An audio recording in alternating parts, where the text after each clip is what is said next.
আমার স্পষ্ট কথা, এই মাটি আমাদের, আমরা দেশ স্বাধীন করেছি জাতির পিতার নেতৃত্বে।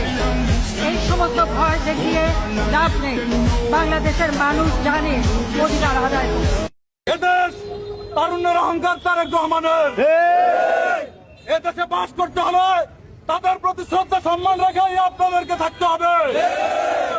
আর এই দেশটা আমাদের সবার রে ভাই, আমরা সবাই মিলে গড়বো ইনশাআল্লাহ।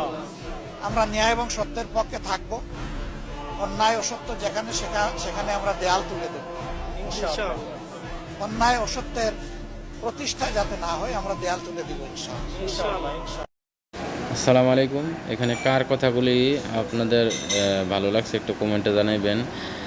কার কথাগুলো দেশের প্রতি ও দেশের মানুষের প্রতি ভালোবাসা ও সৌহার্দ্যপূর্ণ এটা কমেন্টে জানাইবেন। ঠিক আছে।